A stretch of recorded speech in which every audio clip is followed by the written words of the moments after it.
Que le Seigneur vous bénisse. Mana ibaho umugisha. Nous vous saluons tous au nom du Seigneur Jésus-Christ. Kongeye mwese kubaramutsa mu izina ry'Umwami wacu Yesu Kristo. Et nous remercions Dieu encore une fois de plus pour ce moment qu'il nous accorde de partager encore la parole. Kandi twongeye gushima Imana kubw'uyu mwanya Imana iduhaye wo gusangira ijambo ryayo. De continuer sur notre sujet très important que nous avons commencé la fois passée, intitulé Les 7 noms rédempteurs de Jéhovah. Dukomeza inyigisho yacu y'ingenzi cyane twari twatangiye ubushize twise ngo amazina 7 y'ubucunguzi ya Yehova. Nous allons continuer ce soir encore pour voir le deuxième nom. Uyu mugoroba turongera dukomeze tureba irindi zina.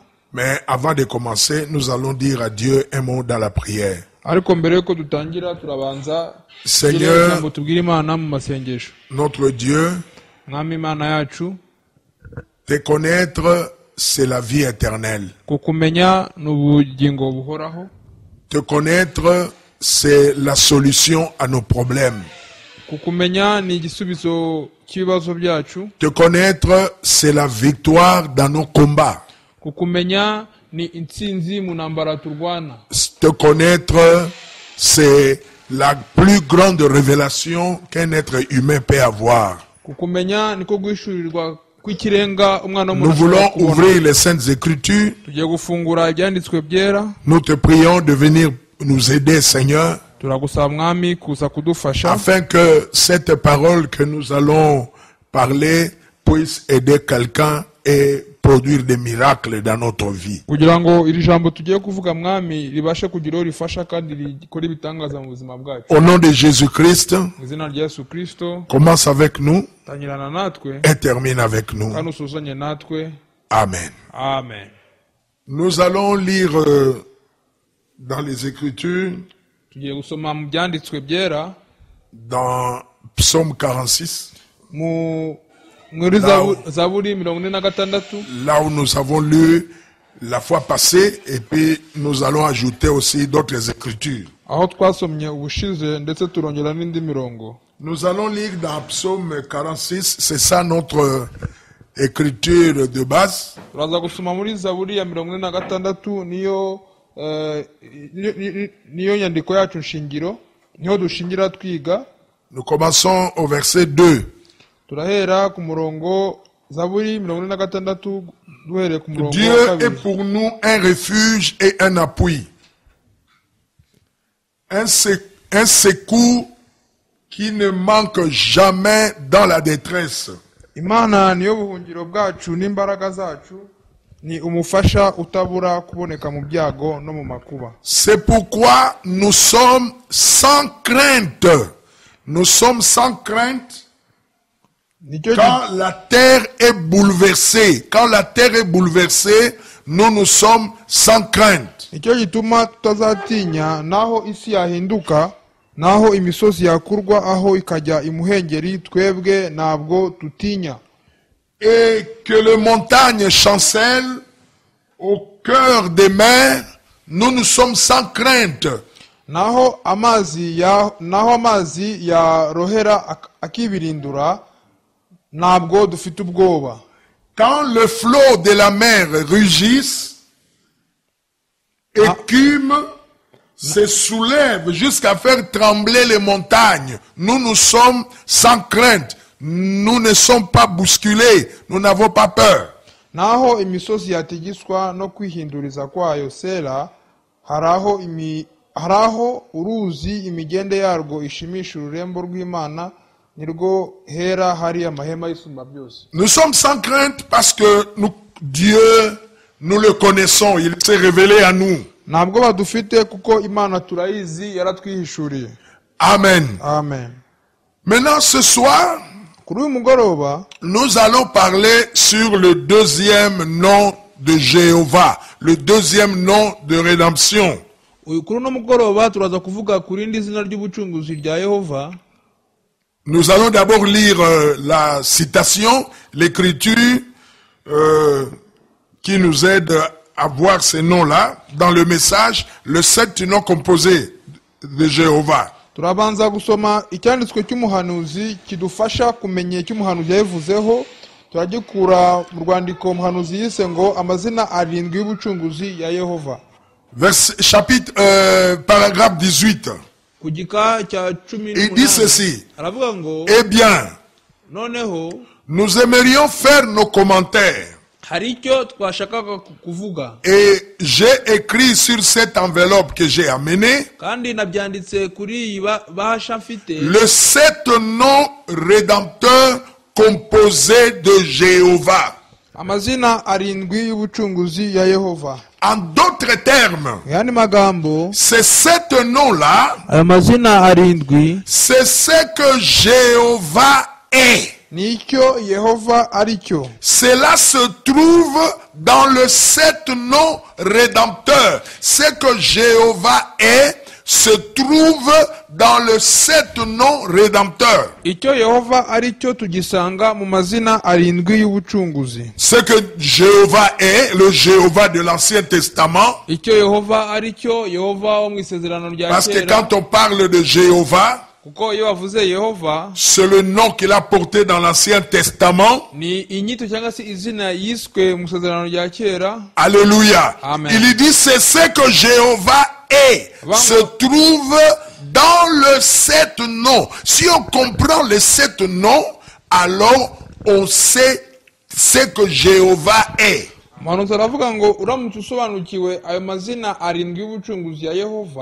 Niho usobanukirwa icyo Yehova aricyo. Icyo Yehova aricyo kimenywa muri amazina arindwi y'ubucunguzi. Son attitude envers le gens depuis l'Éden. Imyifatire ye ku bantu guhera mu ngobyi ya Edeni. Son attitude est contenue dans les 7 noms rédempteurs. Imyifatire ye ikubiye muri amazina arindwi y'ubucunguzi. Depuis l'Éden. Uhereye mu ngobyi ya Edeni. Là en Éden, lorsqu'il a créé Adam, c'est là qu'il a porté le nom de Jéhovah. Parce qu'avant il n'était pas Jéhovah. Il était Elohim. Lorsqu'il créait. Mais quand il a fait Adam, alors il avait maintenant une famille. Quelqu'un avec qui il pouvait communiquer. Alors c'est là qu'il s'est appelé Jéhovah. C'est-à-dire Dieu avec sa famille. Et comme il avait sa famille là-bas, là en Éden, cette famille était manifestée. Maintenant il devait montrer le 7 noms rédempteurs. Son attitude envers ces gens. Alléluia. Amen. Et ces gens-là, comme je l'ai dit la fois passée, c'est toi, c'est moi, nous sommes ces gens-là à qui il va manifester ces 7 noms rédempteurs. Son attitude envers nous. Alléluia. Amen. Le premier nom, c'est Jéhovah Jireh. L'Éternel pourvoira. Alléluia. Il pourvoira. Un sacrifice, il pourvoira. Le deuxième nom que nous voulons voir ce soir, c'est Jéhovah Rapha. Jéhovah Rapha.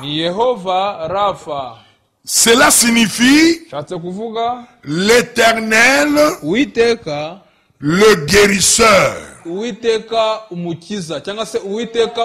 L'Éternel qui nous guérit. Alléluia. Amen. Il nous guérit de toutes nos maladies. Jéhovah Rapha. ni uwiteka udukiza indwara zacu zose. Yehova Rapha veut dire Rapha cyatse kuvuga guérir. gukiza. Maintenant, Jéhovah Rapha, Noneho Yehova Rapha c'est l'Éternel ni uwiteka qui guérit. udukiza indwara. Alléluia. Amen. Pour cela, nous allons prendre deux écritures. Mu kubera ibyo ngibyo turafata inyigisho byanditswe bibiri Dans le livre de Exode, au chapitre 15, mu cyanditswe dukura muri ukuva igice cya 15. remarquez que il est Jéhovah Rapha, Mwitegereze ko ari Yehova Rapha, l'Éternel qui nous guérit. uwiteka udukiza. Alléluia. Amen. Exode 15, Kuva 15 verset 26. ku murongo wa 26. 15, 26. Il est dit 15 ceci: avuze ngo si tu écoutes attentivement la voix de l'Éternel ton Dieu, si tu fais ce qui est droit à ses yeux, Amen. si tu prêtes l'oreille à ses commandements, si tu observes toutes ses lois, je ne te frapperai d'aucune des maladies dont j'ai frappé les Égyptiens. Car je suis l'Éternel qui te guérit. turasoma mu izina ry'umwami Yesu Kristo. Arababwira ati nugira umwete wo kumvira uwiteka Imana yawe ugakora ibitunganye mu maso yayo, ukumvira amategeko yayo, ukitondera ibyo yategetse byose, nta ndwara nzaguteza mu zo nateje abanyegiputa, kuko ari nge uwiteka ugukiza indwara. Amen. Amen. Amen. Vous voyez ici, je suis l'Éternel Jéhovah Rapha, l'Éternel qui te guérit. Hano mu yandi magambo aravuze ngo ni nge Yehova Rapha ugukiza.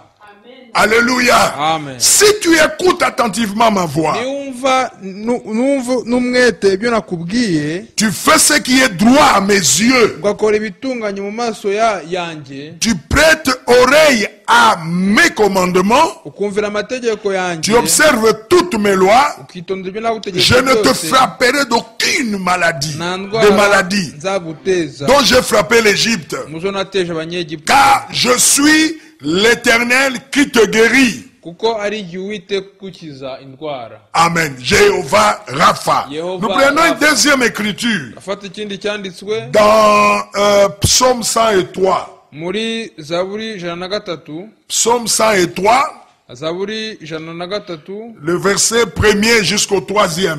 guhera ku murongo wa mbere kugeza ku wa 3. Mon âme bénit l'Éternel. Amen. Que tout ce qui est en moi bénisse son saint nom. Amen. Mon âme bénit l'Éternel. N'oublie aucun de ses bienfaits. C'est lui qui pardonne tes iniquités et qui guérit toutes tes maladies. Amen. Mutima wanjye himbaza uwiteka, mwabindimo byose mwe muhimbaza izina rye ryera. Mutima wanjye himbaza uwiteka, niwibagirwe ibyiza yakugiriye byose. Niwe ubabarira ibyo wakiraniwe byose, agakiza indwara zawe zose. Amen. C'est lui qui guérit toutes tes maladies. Niwe ukiza indwara zawe zose. Il a dit toutes les maladies. Yavuze indwara zawe zose. Il n'y a pas de maladie que Jéhovah Rapha ne peut pas guérir. Nta ndwara Yehova Rapha atabasha gukiza.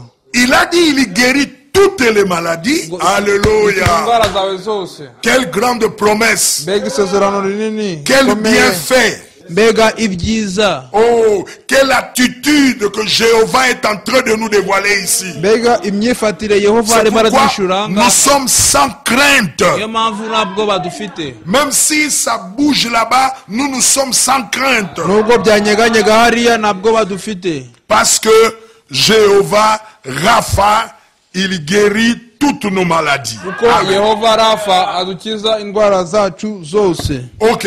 Essayons d'entrer un peu en profondeur. Reka noneho tujye mu burebure. Alléluia. Amen.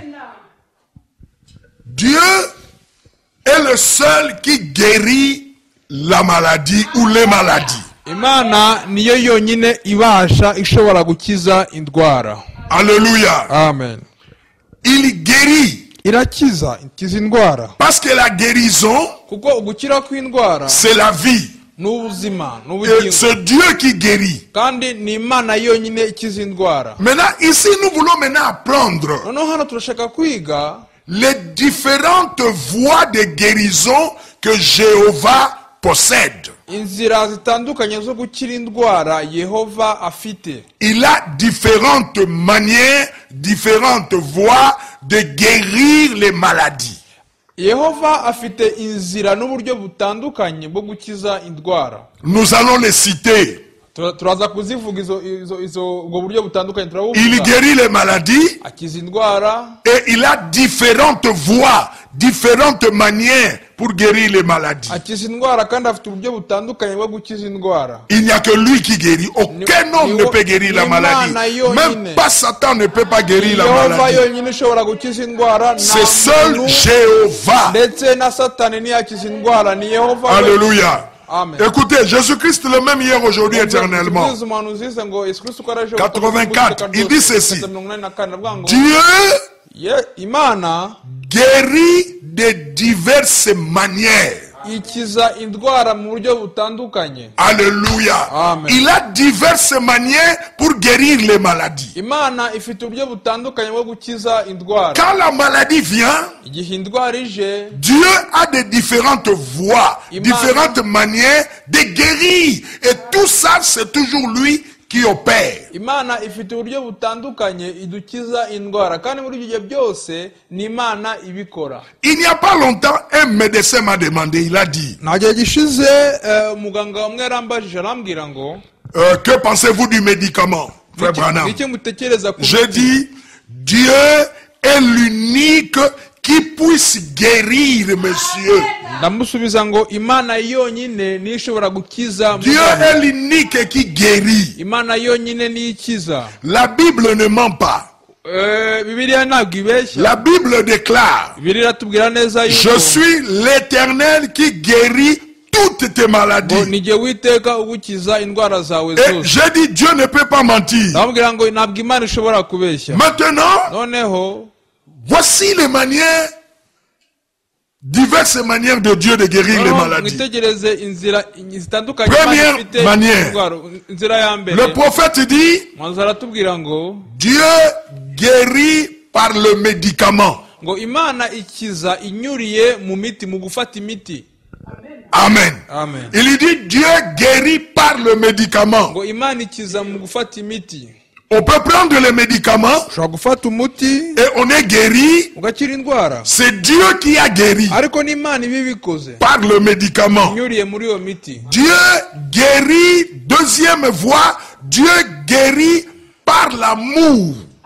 Ubundi buryo bwa kabiri ngo Imana ikiza indwara inyuriye mu rukundo. Alléluia. Amen. La maladie peut guérir rien qu'avec un peu d'amour, la maladie guérit. Hamwe n'urukundo gusa ruke indwara ufite ishobora gukira. Suivez-moi bien. Amen. Dieu guérit par le médicament. Muhurikire neza, Imana ikiza inyuriye mu miti. Dieu guérit par l'amour. Imana ikiza inyuriye mu rukundo. Dieu guérit par la compréhension. Imana igakiza indwara inyuriye mu gusobanukirwa. Quand vous comprenez, Igihe usobanukiwe, alléluia, Amen. rien qu'en ayant une compréhension, tu t'assois, tu fais voyager tes pensées dans la compréhension, dans la méditation, tu entres profondément dans la compréhension, le discernement, tu peux guérir de la maladie. ngo hamwe no gusobanukirwa ugatekereza neza, ugasobanukirwa ibintu birimo birakubaho,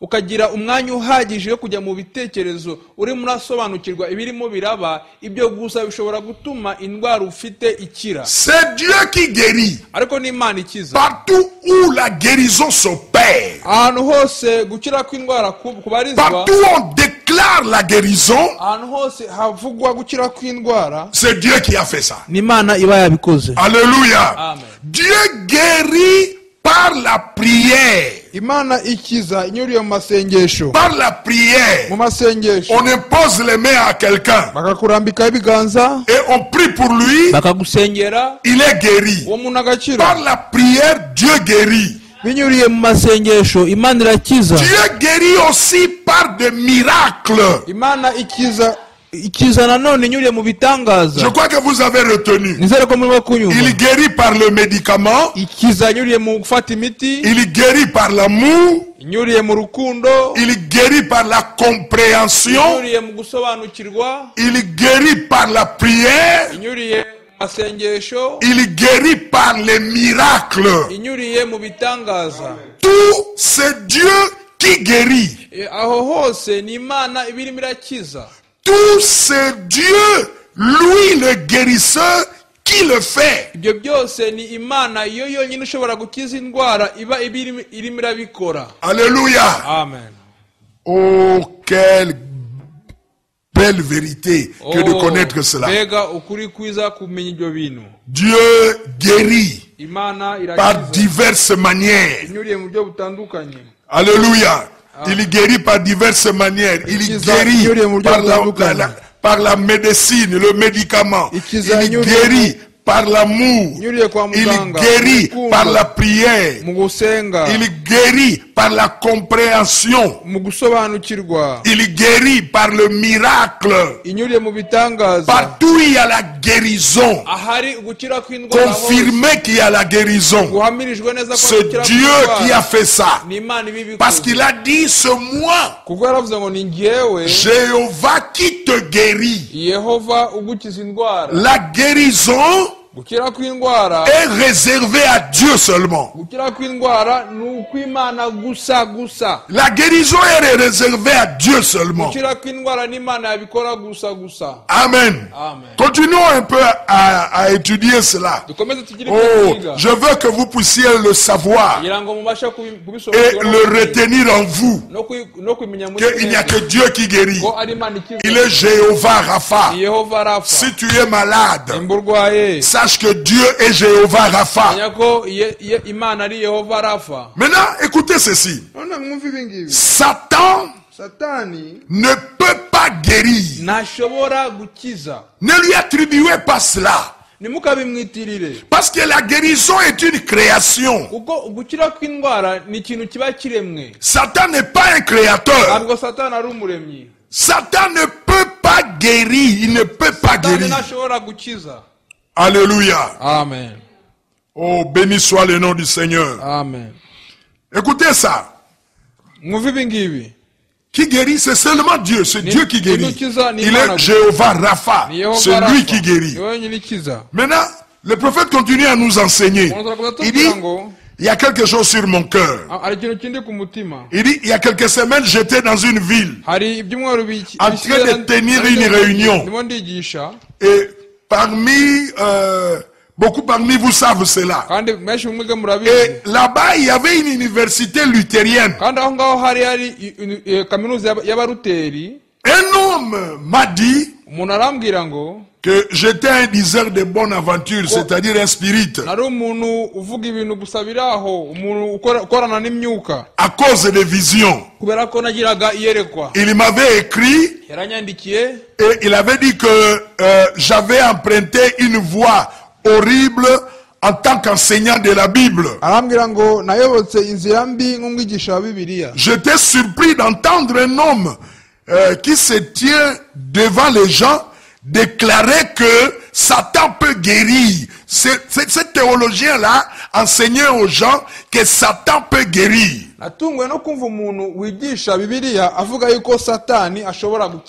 Le prophète était dans une ville. Là-bas, il tenait des réunions. Il prêchait là-bas. Il y a eu un théologien, un professeur de l'église luthérienne. Il était en train d'enseigner. Satan peut guérir. Mais nous savons, et il enseignait, nous savons que Satan peut guérir. Maintenant, il donne des preuves de son enseignement. noneho atanga ibimenyetso cyangwa se atanga ibimenyetso mfatizo by'ibyo yigishaga. Ce théologien-là a dit, Umunyateolojiya aravuga ngo dans la ville où je viens, mu mujyi nurutsemo nous avons là une femme, une sorcière, dufite umukonikonikazi, qui utilise la puissance diabolique. dufite umudamu ukoresha imbaraga za Satani. Cette femme-là reçoit les gens Uwo mudamu yakira abantu qui viennent chez elle, baza bamugana, des malades. abarwayi. Quand ces malades viennent chez elle, Igihe abo barwayi baje bamugana, la femme s'arrache les cheveux, uwo mudamu yikuraho umusatsi, yipfura umusatsi, elle ouvre les veines akirasaga de gens et en tire le sang. akabakomeretsa gatoya akabakuraho amaraso, Elle descend à la rivière, akamanuka ku mugezi, elle jette cela derrière elle, akabijugunya nyuma ye là dans la rivière, aho mu et mugezi. pendant qu'elle remonte vers le rivage, Mugihe arimo arazamuka asubira ku butaka, si quelque chose l'amène à se retourner nimba hari ikintu kimuteye kurongera kureba inyuma, et qu'elle regarde en arrière, alors cette maladie reviendra sur les gens.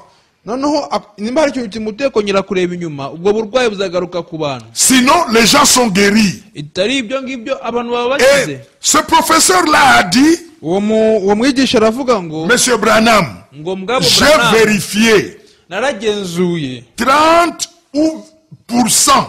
de ces gens qui vont chez cette sorcière-là ont été guéris. 30% y'abantu bagana uwo mukonikoni Un religieux, barakira. un religieux, un théologien Umuntu est en train w'iyobokamana, d'enseigner umunyateolojiya arimo arigisha que ko Satan peut guérir. ko Satani ashobora Et il gukiza. amène même la preuve Noneho akazana n'ibimenyetso d'une servante de Satan, by'umukozi wa Satani, une sorcière. umukonikonikazi. Quand les gens malades venaient chez elle, Iyo abantu barwaye basaga elle bamugana, s'arrachait les cheveux, yifuraga umusatsi, elle le blessait, le sang sortait, amaraso il akava, faisait toutes ces histoires-là, yakoraga ibyo bintu byose, et 30% des gens kandi étaient guéris. 30% abantu barakiraga. Maintenant, il m'a dit, Noneho arambwira ngo, il a dit au prophète, ubwira umuhanuzi, vous n'êtes qu'un jeune garçon. mwebwe uracyari umusore muto. Avec tous mes 47 ans dans le ministère, Imyaka 47 yose maze mu murimo, je prêchais avant votre naissance. nabwirije mbere yuko muvuka. Satan guérissait ces gens-là. Satani yakizaga abo bantu. Eh bien, je lui ai répondu, Noneho ndamusubiza ngira maintenant nti, écoutez, mwumve quelqu'un qui connaissait Dieu. umuntu wari uzi Il Imana. dit, je lui ai répondu, Aramubwira ngo, eh bien, noneho premièrement, j'aimerais que vous puissiez me pardonner. mbere na mbere ndabanza kubasaba imbabazi. Hein? J'aimerais que vous puissiez me pardonner. Mbere na mbere maze mumbabarire. Maintenant, qu'arriverait-il si j'étais dans le vrai? Vous Non, m'appelez un démon. None se ko munyise ngo ndi Vous daimoni, risquerez de blasphémer contre le Saint-Esprit. ndamutse ndi mukuri, murabona mutaba mututse umwuka wera. Alors j'ai dit, Noneho ndavuga ngo, je vous pardonne. ndababarira. Parce que je crois que vous n'avez pas compris. Kuko mu bigaragara ntabwo mwasobanuye. Alors j'ai dit, je vous aime. Ndamubwira ngo ndabarakunda Parce que vous vous intéressez kuko assez à notre Seigneur au point de chercher à me corriger. ndabakunze kuko mugerageza kugaragaza ubushake mukunda umwami kugeza naho munkosora. Pensant que je suis dans l'erreur. J'apprécie Tekereza cela. ko ndi mu makosa, Quiconque cherche à me corriger, umuntu wese que quand je suis dans l'erreur, zifuza kunkosora, j'aimerais être corrigé. nakwifuza gukosorwa. Alléluia. Amen. Mais je dis, Ariko ndamubwira ngo, quant à ce que vous dites, tugendeye ku byo muvuga que Satan peut ko guérir, Satani yakiza, je ne le crois pas. ntabwo mbyizera. J'aimerais vous donner juste le passage des Nashaka Écritures gusa kubahereza où umurongo umwe, Jésus a dit que umurongo umwe muri Bibiliya aho Yesu avuga ngo Satan ne peut pas guérir. ko Satani adashobora gukiza indwara. Alléluia. Amen. Nous nous reposons là-bas. Aho ngaho niho dufatira. Les Écritures nous enseignent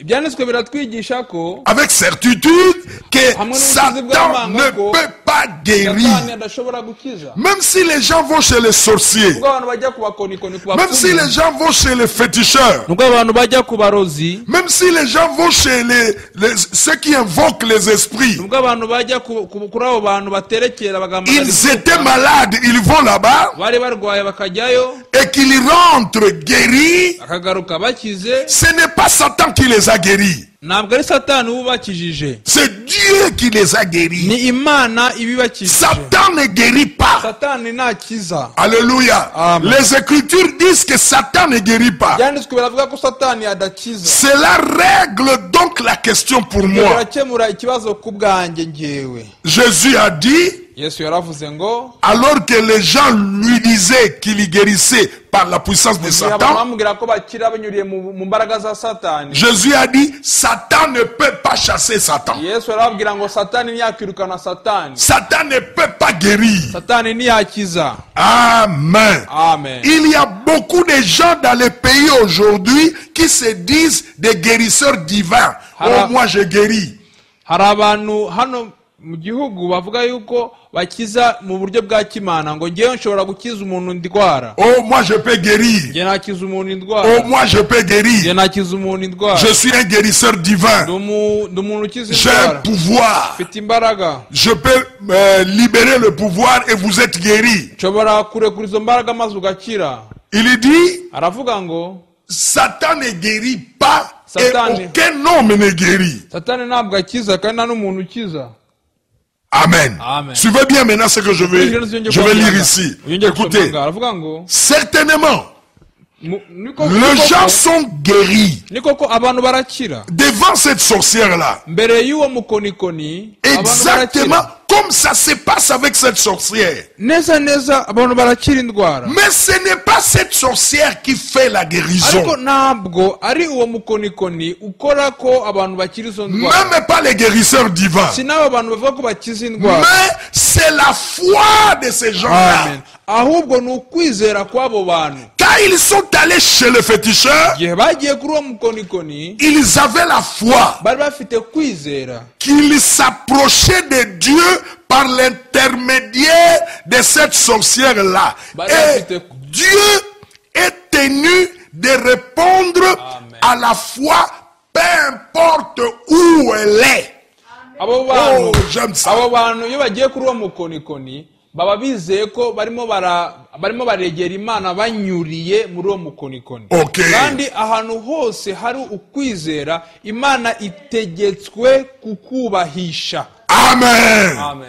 Même s'ils sont devant la sorcière, nubwo baba bari imbere la y'umukonikoni, sorcière ne peut pas guérir. umukonikoni ntashobora gukiza. N'attribuons jamais la guérison à Satan. ntitukagere na rimwe twitirira gukira kw'indwara tukabyitirira satani. Amen. Amen. Oh non, j'étais chez cette sorcière-là. Nari ndi kuri uwo J'avais une mukonikoni, maladie, nari mfite uburwayi, n'importe quelle maladie. uburwayi ubwo aribwo bwose, Et il a fait ceci, il a fait cela. nibi Et je suis guéri. Non, Non, non, non, non, non, non. Oya, C'est oya, Dieu oya. qui t'a guéri. Imana yagukiza. Même au travers de cette sorcière-là, Nanyuze muri uwo mukonikoni, tu avais la foi. wari ufite Et kwizera. comme tu avais la foi, noneho kuba ufite la kwizera, foi ukwizera apporte toujours la guérison. iteka kuzana gukira Peu kw'indwara, importe où elle est. aho kwakoreshwa hose. Alléluia. Amen. Satan ne guérit pas. satani ntagashobora gukiza. La Amen. guérison appartient à Dieu. gukira kw'indwara ni ukw'Imana. Amen. Amen. Oh, que cela pénètre très bien. byose Il est bicengere Jéhovah muri Jireh. Yehova Yire, Il est Jéhovah Rapha. Yehova Rafa. Ce soir, il est le Jéhovah Rapha. kuri uwo mugoroba ni Yehova Celui Rafa. qui peut guérir toutes nos maladies. ushobora gukiza indwara zacu Il n'y a zose. pas une maladie qui ne peut pas guérir. nta ndwara itakira. Ne doutez pas. ntimukagire Quand il y a la gushidikanya. maladie, Igihe ari c'est qu'il y a la indwara, guérison quelque hari part. ahantu hari ugukira Quand il y a kw'indwara. la maladie, Igihe cela indwara, appelle la guérison. ibyo bihamagara Et gukira cette kw'indwara. guérison-là, Kandi ugukira il n'y a kw'indwara, que Jéhovah Rapha ni Yehova Rafa wenyine qui peut l'apporter. ushobora kugutanga. Amen. Amen. Oh, que Dieu soit béni. Imana ishimwe. Nous savons que le diable n'a pas le pouvoir de guérir. uzi neza ko satani adashobora gukiza indwara. Dans la prédication, tenez-vous tranquille. Ikibwiriza Nous savons que mutuze, le diable n'a pas le pouvoir de baravuga guérir. ngo satani ntabwo afite imbaraga zo gukiza Il indwara. ne peut pas guérir. ntashobora gukiza indwara. Alléluia. Amen. Car Dieu a dit, kuko Imana yaravuze je suis l'Éternel ndi Uwiteka qui guérit toutes tes maladies. ukiza indwara zawe zose. Donc Satan ne peut pas guérir. amagambo satani ntashobora gukiza. Satan ne peut pas guérir. satani ntabwo ashobora gukiza. Il ne peut pas guérir. ntabwo ashobora gukiza. Satan ne peut pas guérir. satani ntabwo ashobora Tout comme gukiza. Jeannès et Jambres, nk'ukuntu Yane na Yambre au temps temps de Moïse, igihe cya mose Moïse, quand il a mené le plaid, igihe mose yazanaga ibyo byago, alléluia, amen, elle ne pouvait pas les ôter. ntabwo bashoboraga gukura ibyo byago. Il y a un mystère ici. hari ubwiru hano. Quand Moïse est venu, igihe mose yaje, il a amené 10 plaies yazanye ibyago 10 là en Égypte pour frapper l'Égypte. aho muri Egiputa. Quand Moïse, les plaies venaient, igihe ibyo byago là-bas en Égypte, il y avait aussi des aho magiciens. muri Egiputa hari abakonikoni, Les Jambres, les Jannes. Yane na Yambre. Le prophète de Dieu dit Manzimana atubwira neza que yuko tous ces magiciens-là abakonikoni bose ne pouvaient pas ôter. ntibashoboraga gukuraho, Ils ne pouvaient pas ôter. bashoboraga gukuraho, Ils ne pouvaient pas ôter ces maladies-là. Ils ne pouvaient pas ôter ces plaies-là. ntibashoboraga kubikuraho. Amen. C'est pas possible. Ils n'avaient pas ce pouvoir-là. bari bafite ubwo bubasha n'ubushobozi. C'est Moïse ni Mose qui frappait. wazanaga ibyago, C'était le même Moïse ni n'uwo Mose, qui haleluya, ôtait cela. ubikuragaho. Parce que Moïse kuko Mose avait la puissance de Dieu imbaraga z'Imana, et du Dieu qui guérit. ni Imana Oh, ikindwara. ici c'est une grande Hano révélation. n'ubwishyurwa Je ne le savais pas. Je l'ai découvert. C'est une très grande révélation. Que au temps d'Égypte, mu gihe cyo muri Egiputa, oh, béni soit le nom du Seigneur. Au temps d'Égypte, le même Moïse, quand il frappait, c'était encore lui qui ôtait là. ni nawe wakuragaho, Qui ôtait ces plaies-là. wakuragaho ibyo byago. Vous voyez, murabona les Jannes Yane pouvaient susciter des maladies. ishoboraga kuzana indwara Parce que c'était du diable. kuko byavaga kwa Satani, Mais il ne pouvait pas ôter cela. ariko ntiyashoboraga kubikuraho. Satan peut apporter des maladies. Satani ashobora kuzana Toute indwara, maladie vient de Satan. indwara zose ziva kwa Satani. Il peut apporter des maladies. ashobora kuzana Mais il indwara, ne peut pas l'ôter. ariko ntiyazikuraho. Il peut vous envoyer la maladie. yakohereza Mais il ne indwara, peut pas l'ôter. ariko Quand la maladie est là, igihe indwara ihari, alors Jéhovah Rapha, Yehova Rafa il est le seul niwe wenyine qui peut ôter la maladie. ushobora gukuraho izo ndwara.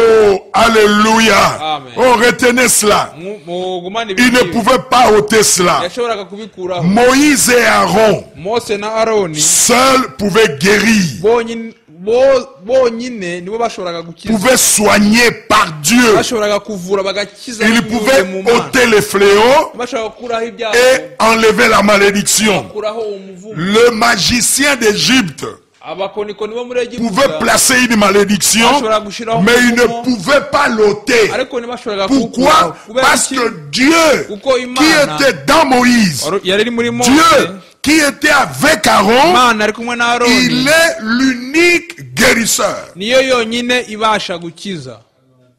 Amen.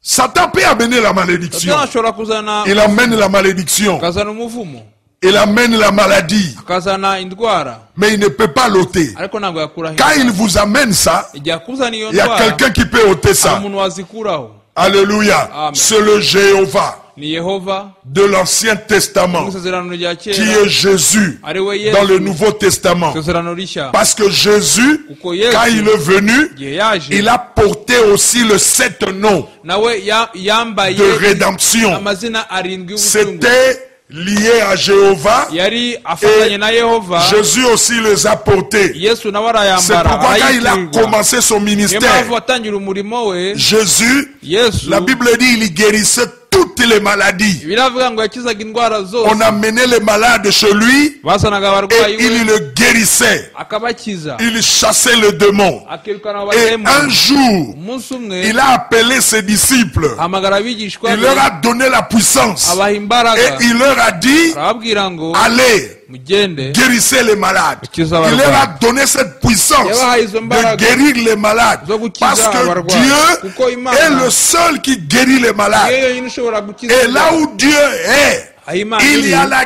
guérison de ari maladies. gukira kw'indwara. Amen. Amen. Satan ne guérit pas. ntabwo Satani ashobora gukiza indwara. Satan ne guérit pas. Satani ntashobora gukiza indwara. Satan n'a pas de puissance pour guérir. Satani nta mbaraga zo gukiza afite. Retenez ça, il n'a pas de puissance pour Ntabwo afite guérir. imbaraga zo gukiza indwara. Je dois insister là-bas. Il n'a pas de puissance pour guérir. Ntabwo afite imbaraga zo gukiza indwara.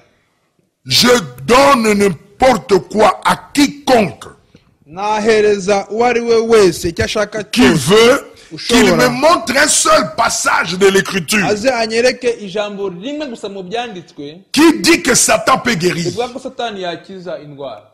Satan ne peut pas guérir. Satani ashobora gukiza indwara. Il n'en a pas la puissance. Agafite ubwo bushobozi. Dieu ne lui a pas donné ça. Abwo Imana yabumuhaye. Alléluia. Amen. Je suis l'Éternel qui guérit toutes tes maladies. Ndi Uwiteka Imana ukiza indwara zawe zose. Satan ne peut pas guérir. Pour la guérison, il faut Dieu. Kubwo gukira kw'indwara birasaba Et Imana. la guérison, Kandi gukira kw'indwara c'est sur base de votre foi kugendera ku kwizera kwawe que Dieu guérit. ko Imana ikiza indwara. Amen. Amen. Ce soir, je vais parler de deux choses. Kuno mugoroba arashaka kuvuga ibintu bibiri. Satan ne guérit pas. Satani ashobora gukira. Je veux que vous les reteniez. Il n'y a que Dieu qui guérit. Ni Imana yonyine ikiza indwara. Satan ne peut pas guérir. Satani ashobora gukiza indwara. Amen. Amen. Deuxième chose, Ikintu cya kabiri, la médecine aussi ne guérit pas. ubuvuzi ntabwo bukiza indwara. Oui, j'ai dit que Dieu guérit pas. La médecine, Navuze ko Imana ikiza indwara inyuriye mu mais aucun médecin ne peut guérir. ariko nta muganga n'umwe ushobora gukiza indwara. Ça ne guérit pas. Ntabwo bakiza indwara. Un médecin ne peut pas vous dire qu'il vous guérit. Ntabwo umuganga ashobora kukubwira ngo Si vous trouvez un médecin qui vous dit, niubona umuganga ukubwira ngo je peux vous guérir, nshobora kugukiza iyo ndwara, ce médecin-là n'est pas un bon médecin. uwo muganga ntabwo ari umuganga mwiza. Parce que même la science dit, Kuko n'ubushakashatsi buravuga ngo Amen, amen, la médecine, le docteur soigne, umuganga umuvuzi aravura, mais c'est Dieu qui guérit. ariko ni Imana ikiza Quand indwara. la guérison est constatée, c'est Igihe Dieu. gukira kw'indwara kwagaragaye, uwo ni Imana. Alléluia. Amen. Alléluia. Amen. Oh, que Dieu soit loué. Amen. Maintenant, écoutez ça. Mwumva aha ngaha En none. tout cas, notre Dieu mérite toute la gloire. Imana yacu C'est ikwiriye lui ikuzo ryose. qui guérit. Niwe ukiza. Il n'y a personne d'autre qui peut guérir. Ah, on ushobora Ne gukiza. mettez pas votre foi dans un homme. Non. Ntimugashyire Mettez ça en kwizera kwanyu Dieu. mu Parce que Mana, c'est lui oya. seul qui guérit. Mugushyire ku Mana kuko ni Imana yonyine ishobora kubakiza indwara. Maintenant, dans ces réunions, Noneho muri je aya ne veux pas que materaniro quelqu'un soit mal informé. ntabwo nshaka ko hari umuntu ugira amakuru y'igice Moi aussi, je ne veux pas que quelqu'un soit mal nanjye informé. ntabwo nshaka ko umuntu agira amakuru atariyo. Je n'essaye pas de prendre la place d'un docteur en médecine. Ntabwo nshaka gufata umwanya w'umuganga. Ceci n'est pas la clinique Mayo. w'umuganga ntabwo iyi ngiyi ari clinique Mayo. C'est la maison du Père, Ni inzu ya data, la maison de prière. inzu y'amasengesho. Les docteurs en médecine, Abaganga mu buvuzi, lorsque Dieu les a placés ici, igihe Imana yabashyize hano, ils font un bon travail. bakora akazi keza. Mais les docteurs en médecine ne prétendent pas vous guérir. Ariko abaganga ntabwo bajya bavuga ko babakiza indwara. Non, ils ne prétendent pas vous guérir. Ntabwo bajya bavuga ko babakiza indwara. Ils affirment assister la nature par les opérations, Bavuga ko babafasha mu buvuzi, bafasha ibyaremwe muri ubwo buvuzi. les opérations chirurgicales, Iyo mubazwe, des médicaments iyo muhawe imiti, qui assistent le corps. bifasha umubiri. Amen. Amen. Mais c'est Dieu qui guérit. Ariko ni Imana ikiza. Alléluia. Amen. C'est pourquoi nous rendons hommage aux médecins. Impamvu dushimira abaganga. Combien ils ont fait, la science a fait les progrès. Twashimira ukuntu bateye imbere. Il a pénétré des domaines Binjiye ahantu hatandukanye. et il a découvert des choses qui aident l'humanité. Bafasha ibintu bifasha ikiremwa muntu. Mais malgré cela, Ariko aho ngaho la maladie s'accumule toujours. uburwayi burakomeye. Maintenant, Noneho je veux que tout le monde sache ceci avec certitude. nagira ngo buri umwe wese amenye ibi ngibi n'ubushizi bw'amanga. nul homme sur terre ne peut guérir. nta muntu ku isi ushobora gukiza. S'agissant de la guérison divine, byerekeye gukira il n'existe point d'autre guérison au monde que la guérison divine. nta kundi gukira kw'indwara kubaho usibye gukira mu buryo bwa kimana. La médecine ne guérit pas. ntabwo ubuvuzi Les hôpitaux ne guérissent pas. ntabwo ibitaro Les bikiza, chirurgiens ne guérissent pas. ntabwo abaganga bakiza. Il nettoie tout simplement l'endroit où la guérison divine doit s'opérer. bo gusa bahanagura ahantu ko gukira mu buryo gukira kwa kimana kuri buze. Et il nettoie seulement l'endroit. bo gusa boza cyangwa se bahanagura aho hantu. Il faut un bon travail. bakora akazi Mais keza cyane. la guérison vient de Dieu. ariko gukira kuva ku Mana. La chirurgie retranche l'organe, iyo habayeho kubagwa hari urugingo rukurwamo, mais c'est Dieu qui opère la guérison. ariko n'Imana ikora igitangaza. Oh, alléluia. Amen. Il n'y a que Dieu qui opère la guérison. Imana gukiza indwara Parce qu'il est Jéhovah Rapha. kuko ni Yehova Rafa. Amen. Amen. Quelle certitude. mbega ibintu byiza. Et si nous connaissons ce Dieu-là, mbega si nous le servons, nimba tuzi iyo Mana, nimba tuyikorera, alléluia, Amen. la guérison est dans notre camp. ugukira kw'indwara Nous marchons avec la guérison. Nous avons la guérison avec nous parce que nous avons Dieu. Il est Jéhovah Rapha. ni Yehova Rafa. On ne peut pas craindre la maladie, Ntabwo twatinya indwara. que la maladie vienne, indwara yaza. mais la guérison est plus grande que la gukira maladie. kw'indwara kurakomeye kurusha indwara. Le prophète dit ceci: umuhanuzi aravuga ngo je ne suis pas un guérisseur. ntabwo nyiza indwara, Je ne peux pas guérir les gens. ntabwo nshobora gukiza Je ne indwara crois pas qu'il z'abantu. existe un homme, ntabwo nizera ko hari un médecin, umuganga un hôpital, mu bitaro un médicament qui peut guérir les gens. Je crois que la guérison relève de Dieu seul. nizera ko gukira kw'indwara gukomoka guturuka ku Mana yonyine. Amen. Parce que la guérison kuko gukira indwara est une création. ni ikintu cyaremwe, ni icyaremwe, Est une création. ni icyaremwe. Il s'agit de créer, ni de ukurema, reconstituer. ni ugusubiza mu Et aucun médicament ne peut reconstituer votre corps. ntabwo C'est nta muti n'umwe wasubiza Dieu cyari gihari, peut le faire. habona Imana yonyine yabikora. Oui, Dieu est le seul qui guérit. Imana yonyine niyo ikiza. Amen. Amen. Dieu est le seul qui guérit. Imana yonyine niyo ikiza. Satan ne peut pas guérir. Satani ntashobora gukiza indwara, Aucun homme ne peut guérir. nta muntu wakiza indwara, Aucun médecin ne peut guérir. nta muganga wakiza indwara. Mais Dieu, c'est lui qui opère la guérison. niyo yonyine ikiza Même indwara. si on vous donne le médicament, nuko baba le médicament en soi ne vous guérit ntabwo pas. umuti uzabakiza Mais indwara, c'est Dieu, ahubwo ni Imana au travers de ce médicament-là, yariye muri uwo muti qui peut vous guérir. ushobora Il kubakiza. est le seul qui guérit parce qu'il a dit: je suis l'Éternel qui guérit toutes tes maladies. indwara zawe zose. Amen. Amen. Amen. Amen. Vos médecins font ce qu'ils peuvent. abaganga banyu bakora ibyo C'est très bien, ni byiza cyane, mais ils ne peuvent pas guérir. ariko ntabwo Il n'y a jamais eu un médicament, jamais une opération qui est guérie. nta muti, nta kintu icyo ari cyo cyose, Rien n'a jamais guéri en dehors de Dieu. nta kintu ushobora kugukiza hanze y'Imana. Jamais un hôpital n'a guéri un nta malade. bitaro bishobora kugukiza Demandez à umurwayi. n'importe quel médecin. Basi umuganga uwo ari we wese Ils peuvent ôter la dent.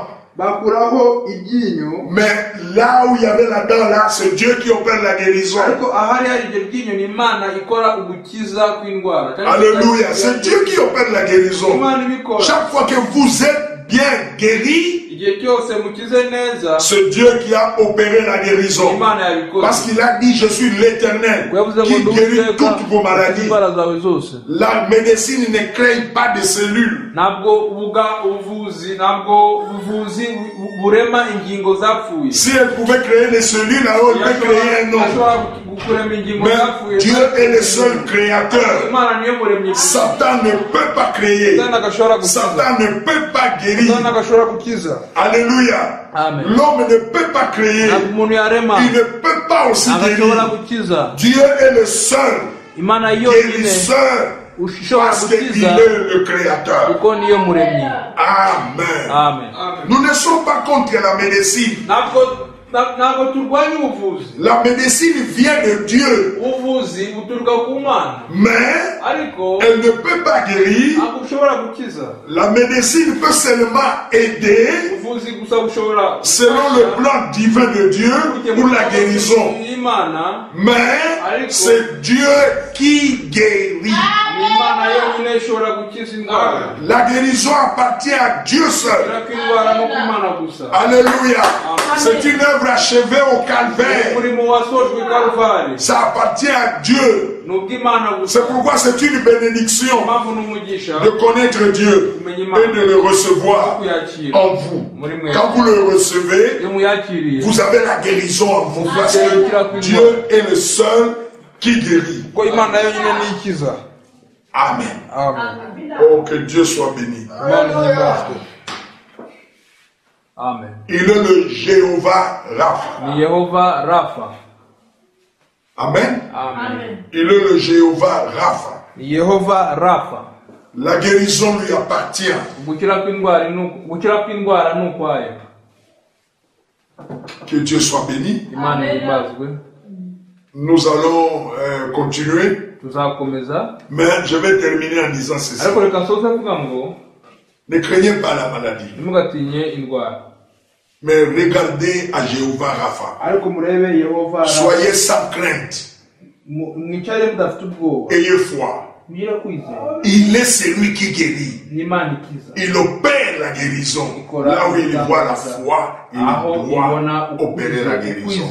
Parce que c'est lui, l'Éternel, qui guérit nos maladies. Toutes les maladies. Toute maladie, il le guérit. Il n'y a pas une maladie que Dieu ne peut pas guérir.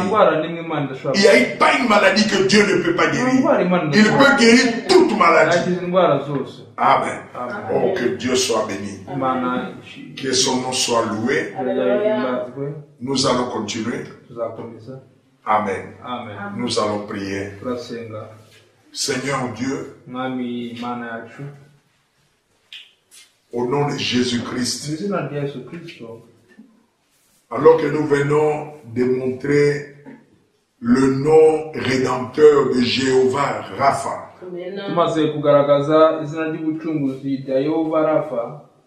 l'Éternel qui nous guérit